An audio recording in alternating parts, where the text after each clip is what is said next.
não me conformo do Brasil ter dado passos de caranguejo para trás, e a gente vê a fome, a gente vê o desemprego, a gente vê a queda dos investimentos em ciência e tecnologia, na educação, a gente vê o Fundeb diminuindo, porque as crianças hoje, muitas crianças, saem da escola, e vocês já mostraram isso nas matérias de vocês, sem saber ler, sem saber fazer qualquer coisa completa na área de matemática. E eu acho que esse país não merece isso. E eu estou voltando a concorrer às eleições, porque acredito que se nós ganharmos as eleições, nós temos condições de recuperar esse país. Nós temos condições de voltar a fazer esse povo ter um pouco de alegria, ter um pouco de prazer e um pouco de orgulho de ser brasileiro. Eu posso dizer para vocês, eu estou vendo o companheiro Tarcísio Olívio Dutra, eu não tive o prazer de governar o Brasil quando o Olívio Dutra foi governador. Eu não tive o prazer de governar o Brasil com o Tarso, porque eu já tinha saído, foi a companheira Dilma. Mas eu posso dizer para vocês que são da imprensa, eu vinha lendo no avião de Montes Claros para cá os investimentos que o meu governo da Dilma fizemos no Rio Grande do Sul. E eu posso dizer para vocês uma coisa assim, nunca antes na história do Brasil o governo federal colocou tanto dinheiro em obra de infraestrutura como nós colocamos no estado do Rio Grande do Sul. E eu governei com a IEDA e com o PMDB. E eu não fazia diferença, o Rigoto, eu não fazia diferença de que partido as pessoas eram. Para nós, o que importava era a necessidade do povo do Estado e eram as condições financeiras que o Estado ou o governo federal tinha. Então, nós estamos nessa batalha. Eu fico muito triste porque, quando eu fui presidente da República, nós fizemos uma aposta de que era possível acabar com a fila do INSS. E eu lembro que nós chegamos um momento em que a mulher que ia dar luz, que o companheiro que se acidentava, ou que o companheiro que queria se aposentar, ele não passava mais de 20 minutos para receber o seu benefício. Hoje nós temos uma fila de 4 milhões de pessoas esperando um benefício da Previdência Social. Eu lembro que no meu tempo, quando eu cheguei, não tinha mais perícia na Previdência Social pública, era perícia privada, e eu lembro que as pessoas demoravam mais de um ano para fazer uma perícia. E nós conseguimos fazer com que a perícia fosse feita em 5 dias. Então, a gente provou que esse país ele pode ser mais civilizado, ele pode funcionar melhor, ele pode atender melhor a necessidade da população. Esse país tem que voltar a ter credibilidade e ser respeitado a nível internacional. Vocês se lembram que o Brasil era protagonista internacional? O Brasil não tem contencioso com nenhum país. E nós estamos vendo esse país ser destruído. Eu até disse numa entrevista ontem que era até louvável que o presidente da República queira ir no enterro da rainha. É até louvável. Ele arrumou um pretexto para poder sair do Brasil, porque ninguém o convidava para nada. É uma pena que esse presidente não teve coragem de ir no enterro de nenhuma das mais de 600 mil pessoas que morreram do Covid. É uma pena. É uma pena que ele não tenha tido o mínimo de respeito no tratamento do Covid-19, nem com as pessoas que morreram, nem com as pessoas que estavam internadas, porque o que ele fazia era zombar. Então, a minha volta a disputar uma eleição é para dizer para vocês, aqui no estado do Rio Grande do Sul, para meus companheiros, a minha crença de que nós vamos recuperar esse país. Nós vamos fazer esse país voltar a crescer, nós vamos fazer esse país gerar emprego, nós vamos fazer esse país distribuir renda, nós vamos fazer esse país voltar a fazer universidade, a investir no ensino fundamental, a fazer escola técnica, a investir em ciência e tecnologia. Nós vamos criar o Ministério da Segurança Pública, Tarcísio Genro, para que a gente possa, de uma vez por todas, enfrentar o crime organizado, para que a gente possa enfrentar o tráfico de droga em quase 17 milhões de fronteiras secas que nós temos nesse país e mais 8 mil quilômetros de fronteiras marítimas. Nós vamos provar que é possível reajustar o salário mínimo todo ano. de que é possível garantir o piso dos professores, os pisos das enfermeiras, dos enfermeiros desse país. Ou seja, o que nós queremos, quando eu brinco sempre o seguinte, o companheiro Gleice Hoff, o companheiro Dilma Rousseff, eu brinco sempre que é o seguinte, ou seja, não basta as pessoas voltarem a comer 3 vezes ao dia. Essa é uma coisa que eu prometi em janeiro de 2003, antes de eu tomar posse.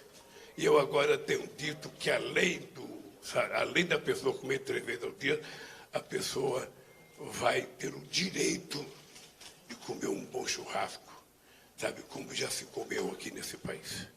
Tá, antes de abrir para vocês fazerem pergunta, queria apresentar para vocês aqui, está comigo aqui, além da Dilma, o Tarso, o Olívio, o Luiz do Mercadão, a Janja, eu quero que você conheça a Janja.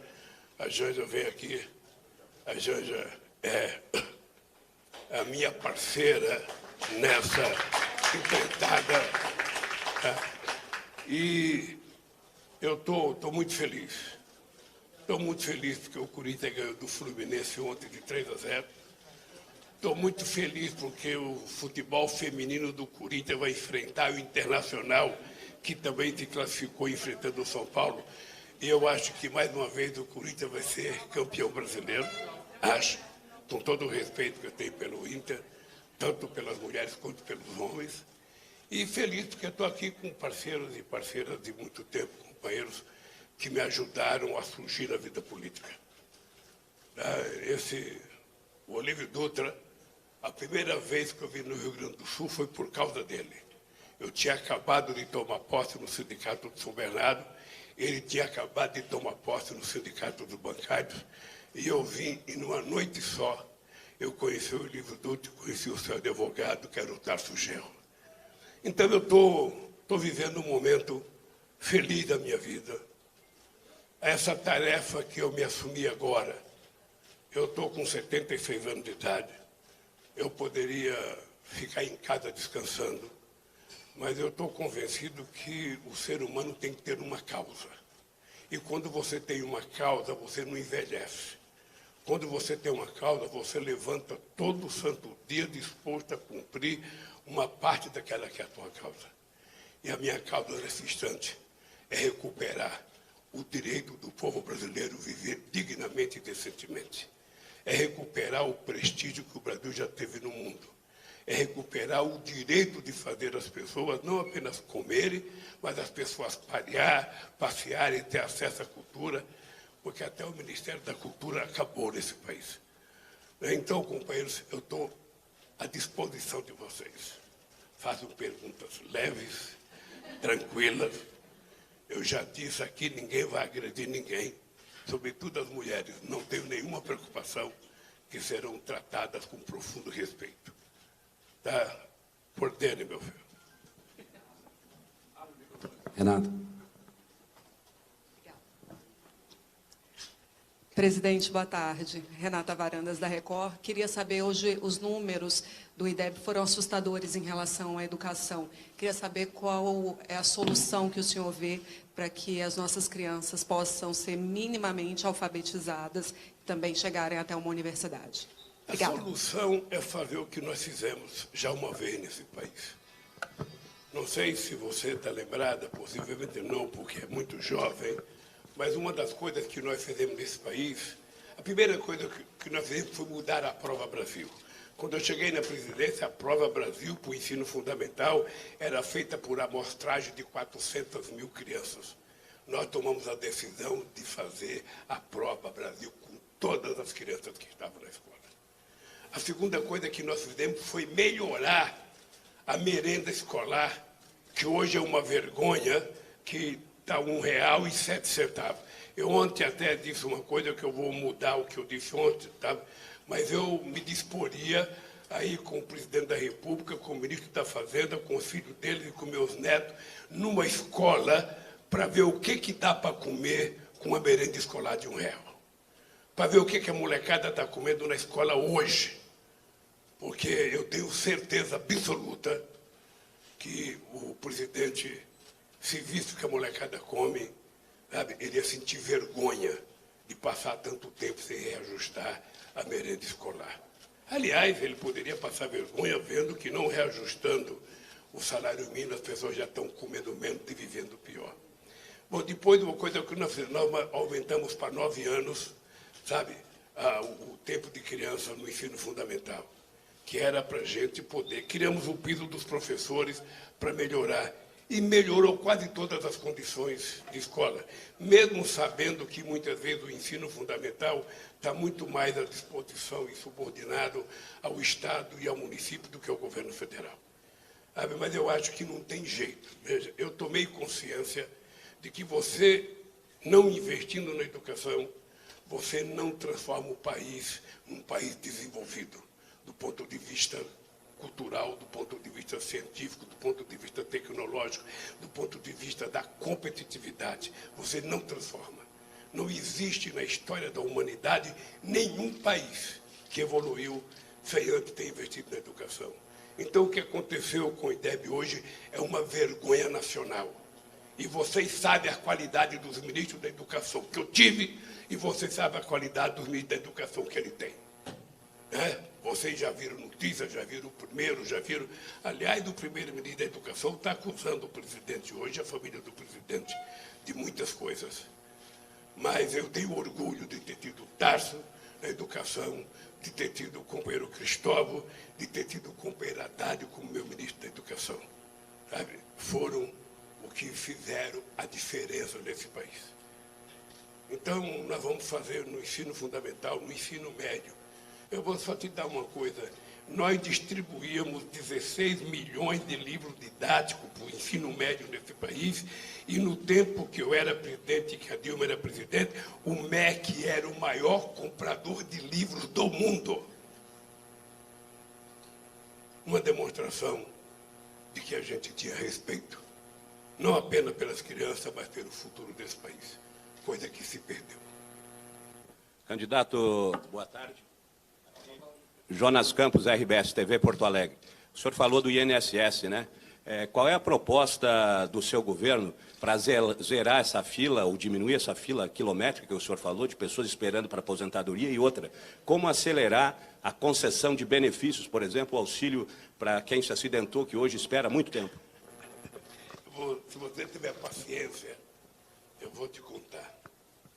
Eu tomei a decisão de que a gente deveria acabar com a fila na Previdência Social.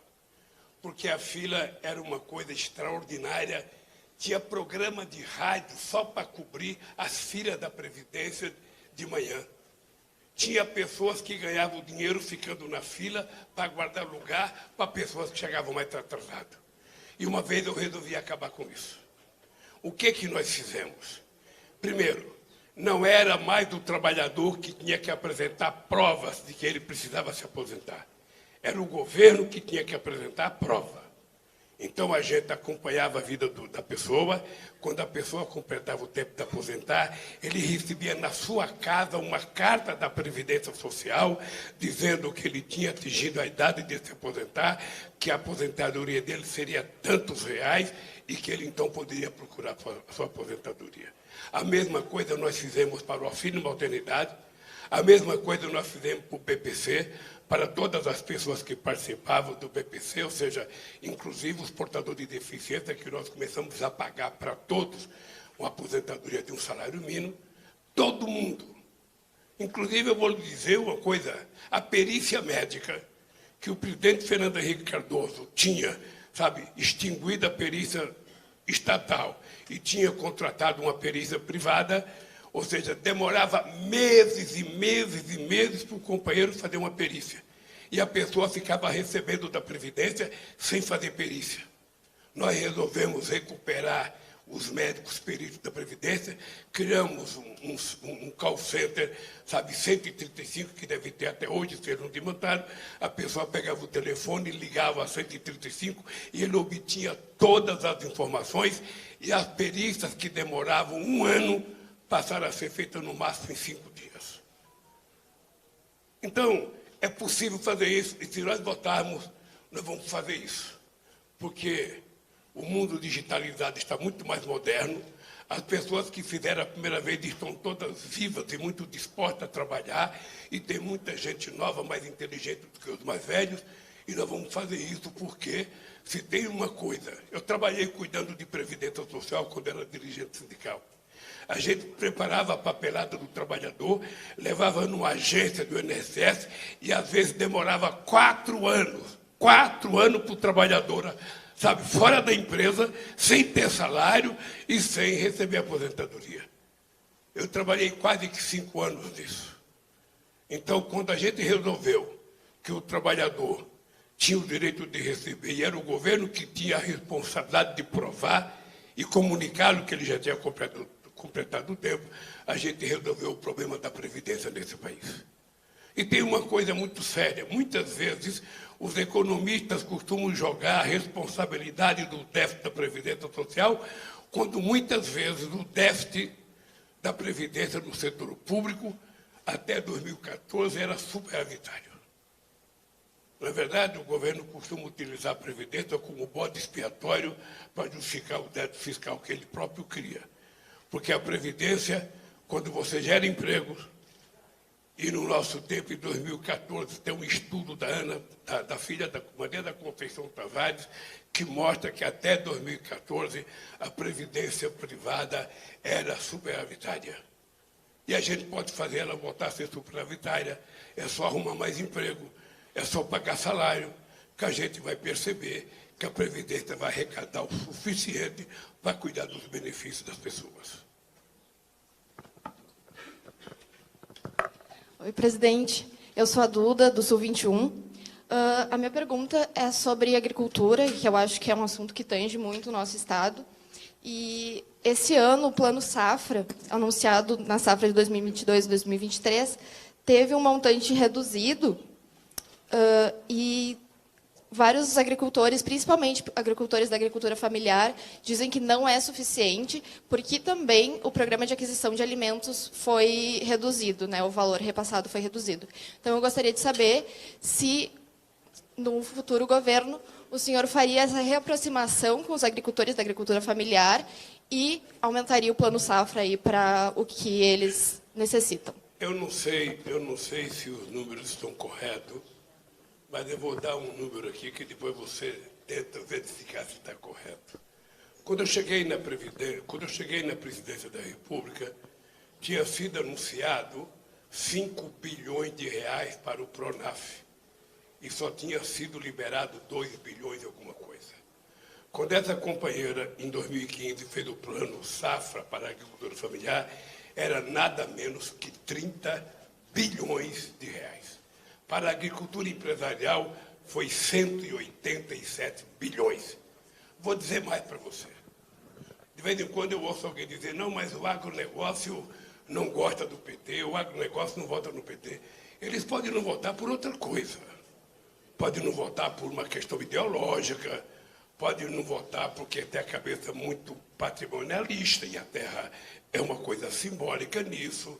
Pode não votar porque nós somos defensores da agricultura familiar, pode não votar porque nós somos solidários ao movimento Sem Terra. E eu até tenho pedido para o Sem Terra me mostrar as terras produtivas que eles invadiram, porque eu quero provar que foram quase nenhuma terra produtiva, porque quando o Sem Terra invadiu uma terra, quem avalizava se era produtiva ou não era o INCRA, e quem autorizava a gente comprar era o INCRA. E o governo comprou muita terra, e teve muita gente que se beneficiou, sabe, da disponibilidade do governo de comprar terra. O que as pessoas não podem esquecer, e eu vou dar um número aqui, a medida provisória 532 de 2008, que tratou da securitização, sabe, do agronegócio, nós financiamos 75 bilhões de reais de uma dívida de 89. Se não fosse aquela negociação, o agronegócio teria quebrado. E fomos nós que fizemos essa securitização. E fomos nós que viajamos o mundo abrindo mercado para o nosso negócio, porque eu não tenho preconceito contra o agronegócio. Eu acho que esse país pode plenamente conviver uma forte agricultura familiar com forte agronegócio. Um planta mais para exportar, outro planta mais para o mercado interno e pode viver tranquilamente. O que não dá é para as pessoas negarem aquilo que nós fizemos. Eu vou dizer mais. Quando a Dilma deixou o governo, as pessoas compravam uma dessas máquinas bonitas que você vê na televisão, que hoje se paga 14% ou 18% de juro. No tempo da companheira Dilma e do governo do PT, eram 2% de juro. 2. Vocês percebem que é uma diferença muito grande. Então, eu sinceramente acho que, às vezes, o ódio que alguns demonstram é ideológico. E aí não tem cura. Aí não tem cura, porque se o cara tem divergência ideológica e não quer mudar de posição nunca. Mas eu, sinceramente, eu sempre me dei bem, eu nunca tive problema. Eu fui em muitas feiras e fomos muito elogiados pelo que a gente fazia. Então, eu sinceramente, acho que a agricultura é imprescindível para o Brasil.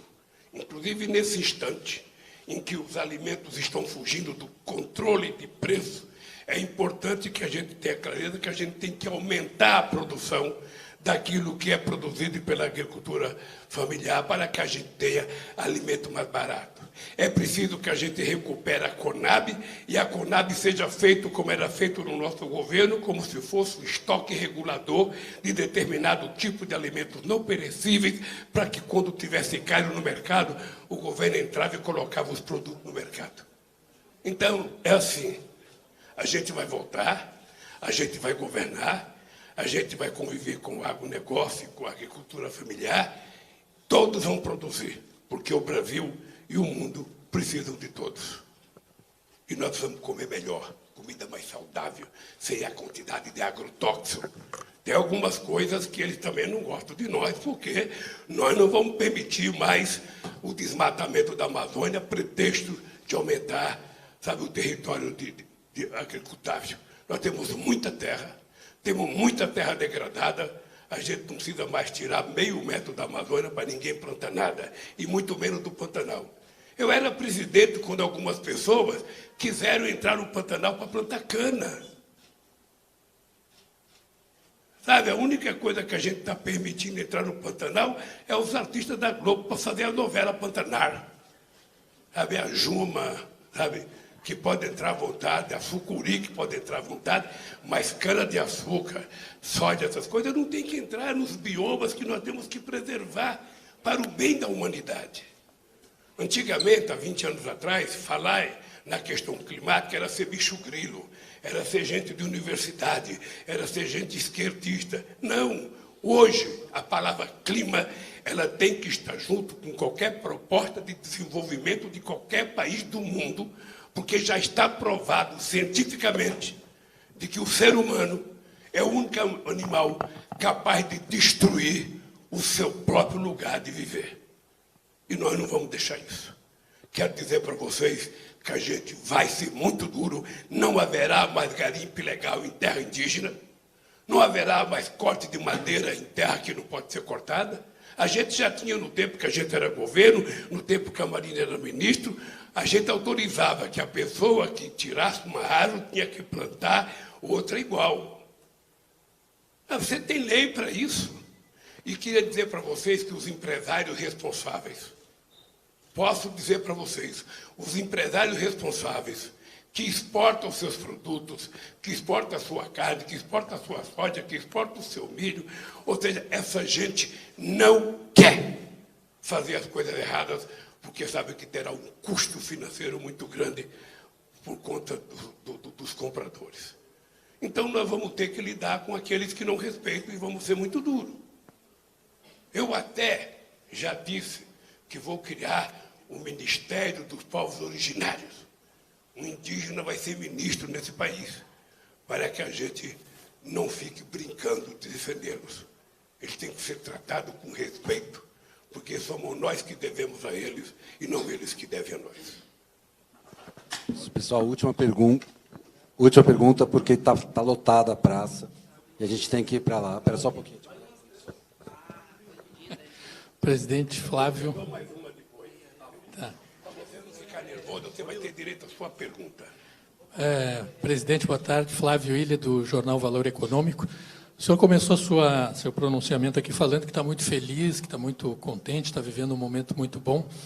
Mas esses últimos 15 dias de campanha prometem aí ser bastante violentos, né?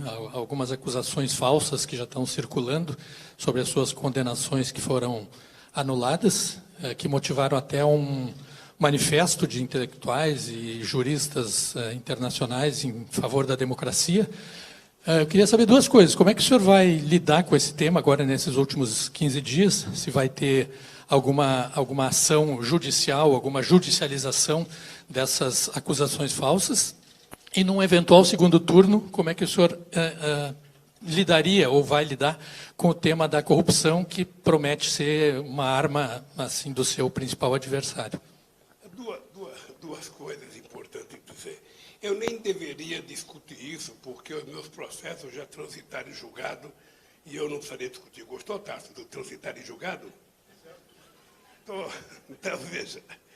Agora é o seguinte, anota aí, meu companheiro, eu sou o único culpado por ser inocente. Pela primeira vez na história do Brasil, alguém é culpado de ser inocente. Porque eu fui absolvido em 26 processos, absolvido. Fui absolvido pela Suprema Corte e 2 processos na Ouro me absolveram. Agora, eu não posso permitir que gente como o atual presidente fale coisa séria, porque eu quero saber se ele vai explicar os imóveis. Não o imóvel, os imóveis, com a quantidade de dinheiro paga à vista. Então tem gente que costuma, minha mãe dizia, macaco olha para o rabo dos outros e esquece do seu próprio rabo. Eu estou muito tranquilo. Sabe por que eu estou tranquilo? Porque se você pegar, e aí eu vou fazer um rompante outra vez, se você pegar na história do Brasil, você vai perceber que não há nenhum momento em que um governo cuidou tanto de combater a corrupção como nós. No nosso tempo tinha o portal da transparência, no nosso tempo tinha uma lei de acesso à informação, no nosso tempo a Controladoria Geral da República funcionava de verdade, com gente em cada ministério. No nosso tempo a gente criou o COAF. A gente efetivamente agiu com seriedade, porque eu dizia, só tem um jeito de alguém não ser investigado nesse país, é não cometer coisa errada. E vai ser assim. Porque a corrupção, ela aparece quando você combate, e ela desaparece quando você joga embaixo do tapete. Eu vou revogar todos os decretos de sigilo de 100 anos. Eu quero saber o que tem. O que tem de tão sabe, escondido, que você decreta quando a CPI investiga, sabe, o trabalho do governo na compra da vacina e descobre que tinha um processo de corrupção, uma quadrilha. O que ele faz? Ele decreta sigilo de 100 anos para o ministro amigo dele. Decreta sigilo de 100 anos para a investigação das rachadinhas, da denúncia contra os filhos.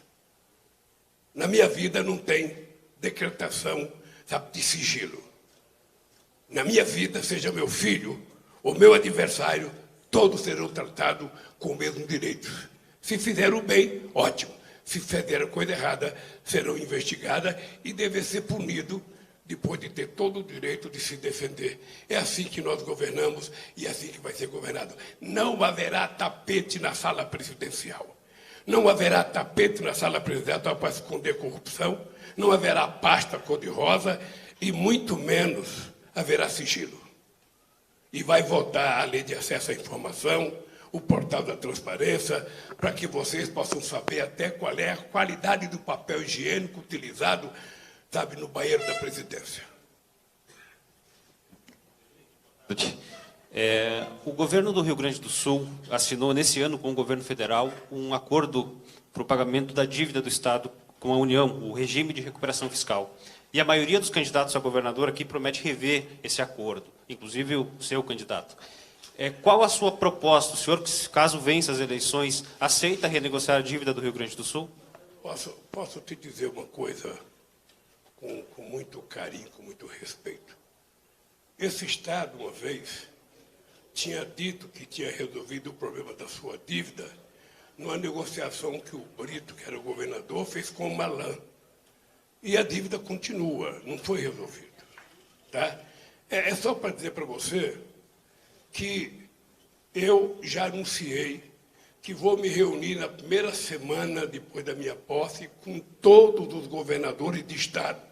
Depois vou reunir com os prefeitos, para que a gente recupere a boa relação entre estados e a federação, entre a federação e as prefeituras. Sabe, os entes federados não podem ficar brigando e não podem ser inimigos. Então, eu quero saber a situação de cada estado, quero saber quais são as obras mais importantes de infraestrutura de cada estado, para que a gente possa saber naquilo que a gente pode ajudar, naquilo que a gente pode financiar, naquilo que a gente pode ter dinheiro no orçamento, naquilo que você pode fazer financiamento do BNDES. Ou seja, eu vou tentar recuperar a relação sadia e democrática que já existiu nesse país. Não é possível um presidente que não conversa com o governador, não é possível um presidente que não conversa com o prefeito, não é possível um presidente que não conversa sequer com a ciência, sabe, na época da pandemia. Então, esse país vai voltar à normalidade. Tá? Possivelmente você, sabe, me faça uma pergunta logo depois que eu ganhar, porque eu vou reunir os governadores. Eu espero que seja o Edgar o eleito aqui. Tá? Mas quero dizer para você que em qualquer estado do país, não importa quem seja eleito e que partido pertença. Eu vou tratá-lo como governador, porque ele foi eleito e merece o meu respeito. Tá? Mas eu não posso dizer para você, nós vamos negociar. Eu preciso conhecer a real situação do Rio Grande do Sul para saber o que a gente pode fazer. Deve ter outros estados com muitos problemas, sabe? E a gente vai, de vez em quando, se faz acordo aqui. Eu lembro de uma dívida aqui que o governo federal resolveu passar para o Rio Grande do Sul todas as rodovias federais para o Rio Grande do Sul construir. Na época, o governo da época aqui aceitou, o de Minas aceitou, mas foi passando o tempo, nós ganhamos a presidência da República e nós percebemos que os governos não tinham cumprido a parte de manter as estradas. O que nós fizemos? Pegamos de volta. E aí foi no governo da Dilma, aqui no Rio Grande do Sul. Então, companheiros, é o seguinte, nós vamos tratar com muita seriedade, porque esse país precisa voltar à normalidade. As pessoas têm que aprender a se respeitar. As pessoas têm que aprender a conversar. As pessoas têm que saberem que a gente pode divergir de outra pessoa, sabe, de forma civilizada. De forma civilizada. Eu cansei de assistir jogo do Internacional e Grêmio, na casa de gremista, na casa de gente do Internacional, e nunca teve briga. Agora os milicianos que se apoderaram desse país, sabe, criaram um comportamento na sociedade, sabe, a ponto de agredir jornalista, a ponto de desafiar as pessoas, desacreditar, ofender a Suprema Corte, ofender, e mais do que isso, pela primeira vez na história do Brasil, nós estamos vendo um presidente da República não cuidar do orçamento, que é a função dele. Ele virou refém do orçamento secreto. Ora, se esse maldito orçamento é bom, não poderia ser secreto? Todo mundo deveria saber quem é que pega a emenda, o que é que faz com a emenda.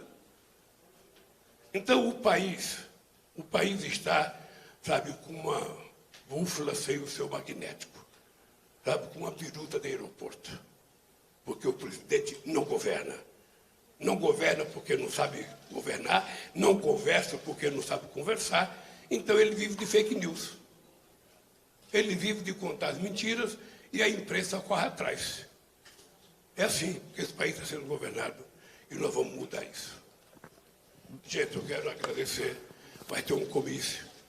Eu queria convidar vocês para irem no ato que nós vamos fazer, sabe? E quando chegar no dia 2 de outubro, vocês não têm que falar, mas se vocês, sabe, precisarem de alguém que vai fazer o que vocês sonham, vocês podem votar no Lula, que as coisas serão bem agradecidas.